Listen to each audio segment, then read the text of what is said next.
We've all been in conversations where the person we're sitting across from is complaining about how everything is terrible, how they can't get what they want, how their job sucks, their relationships aren't working, or how they just don't have enough money, friends, success, or whatever the topic may be.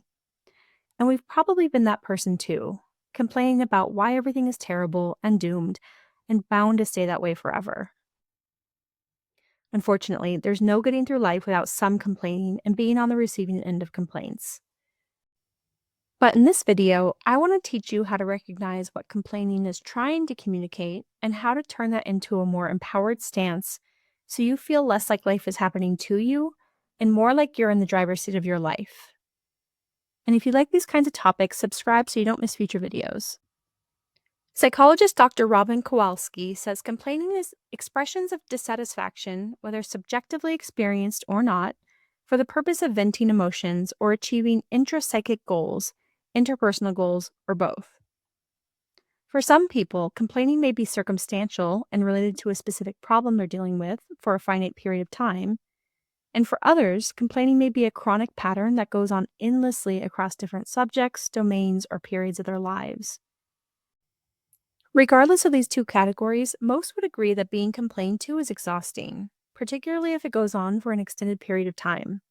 It's draining and can also be frustrating.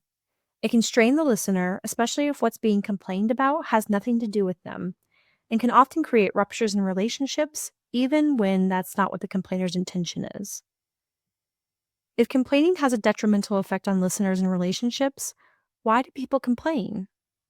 There are several reasons, and often the intention is a positive one, whether it's evident or not. First, we humans all suffer from a cognitive bias called the negativity bias. This means we focus on what's bad or negative far more than we focus on what's good or positive.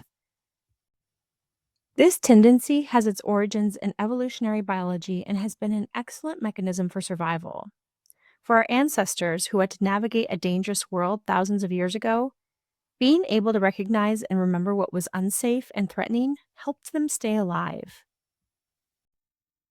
In our modern world, daily survival is not as pressing as it once was, at least if you're fortunate enough to live in a place with modern comforts such as reliable food sources, consistent housing, clean water, wastewater infrastructure, public health systems, advanced medicine and technology, and vaccines.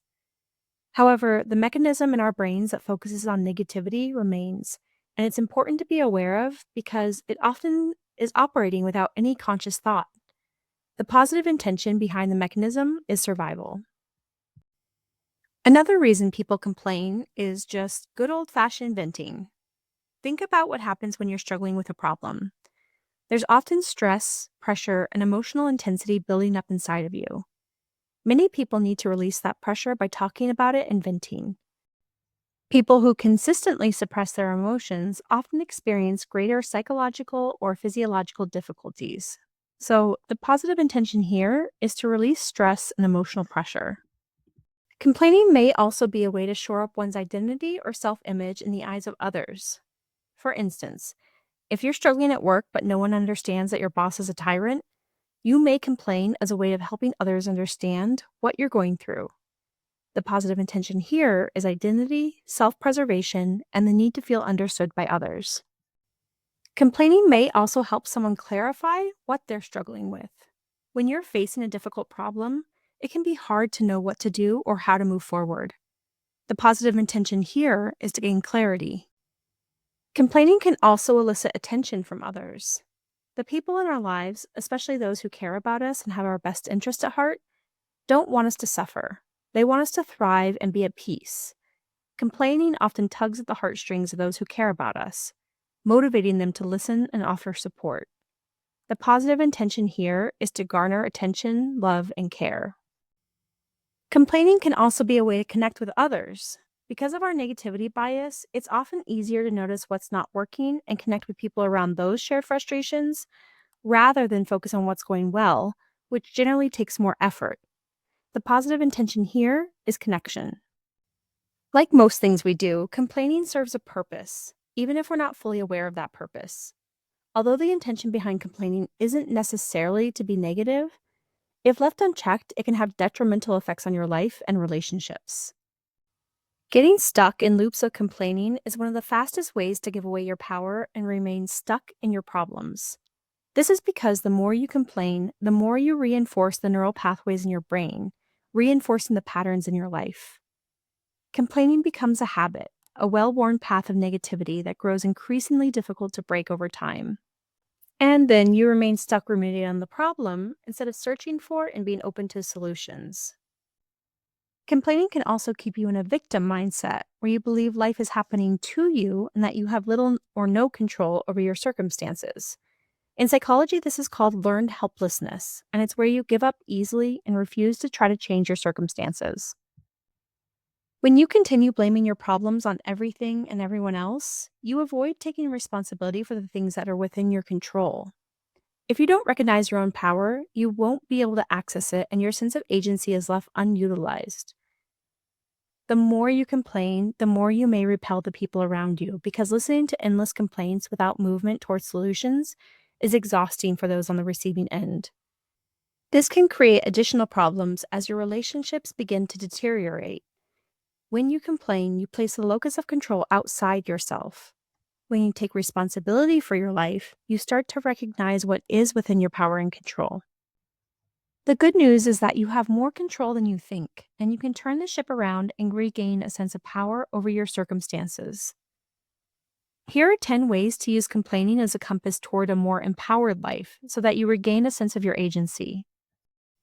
1. Remember that every single person has power inside them. Every person has the power to influence their lives, the people around them, and their circumstances. We may not like the choices in front of us, but we always have a choice, even if it's simply choosing our mindset and how we think about a situation. 2. Start noticing when you're complaining. You may even want to track how often you complain throughout the day and what subjects you complain about. Don't try to change anything at first, just observe and gather information. Pay attention to how your complaints are received by the people around you. 3. As you become more aware of your complaining, use it as a signal to ask yourself, what emotion is behind this complaint? Am I angry, sad, scared, overwhelmed, confused? Using an I feel statement can help clarify what you're struggling with. For example, I feel angry and hurt that my friend didn't invite me to her birthday party. 4. Once you've identified the emotion behind the complaint, which may take some practice, try to identify the need connected to that emotion. Our emotions provide information about our needs if we're willing to listen. If you're angry, do you need space? Do you need justice? To be heard? To make a change? For example, I'm angry and hurt, and I need to talk to my friend and have an honest conversation with her. 5. Spend some time understanding your role in the problem and work on taking responsibility for your piece of it, even if it's only a small part. For example, I need to be more clear about what I want and expect from a friendship. 6. We often complain to people who are not the source of our problem. Work on identifying who or what is actually causing the issue and go directly to the source that's causing the issue. Tell them what you're feeling and what you need. If you're upset with one friend but constantly complaining about them to another friend, try limiting those conversations and go directly to the source.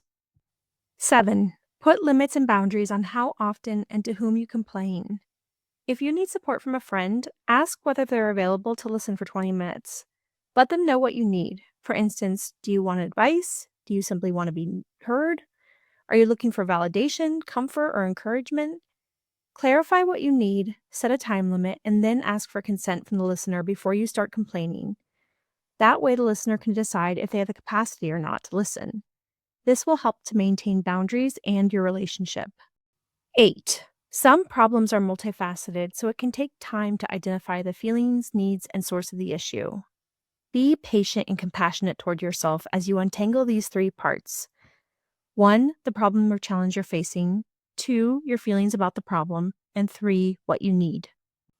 9. Ask yourself solution-focused questions such as, what is one thing I can do to make this better? Or, how can I get what I need? Or, how can I move a little closer to what I want? Asking solution-focused questions gets us out of the problem and into ways we can start experimenting with getting unstuck. This may take time, patience, and courage to try out new things, so be patient with yourself and take one step at a time, starting with looking toward what would help fix the problem instead of the problem itself. 10. As you identify what you need, challenge yourself to take a small action every day. Ideally, it should be the tiniest of steps.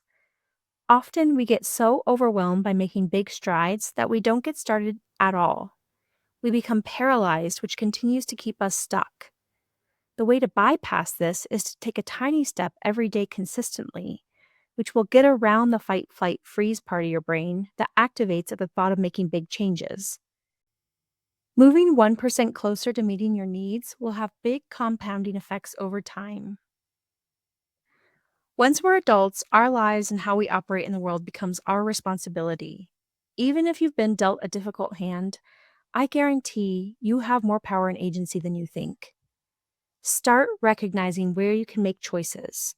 You can choose your attitude, how you show up in your relationships, how you treat people, the language you use, what you consume, how you care for yourself and others, how you spend your time and money, how you talk to other people, how you talk to yourself. You can be mindful of your intentions, words, and actions. We can't always control our external circumstances, but we can always come back to what is within our power and control.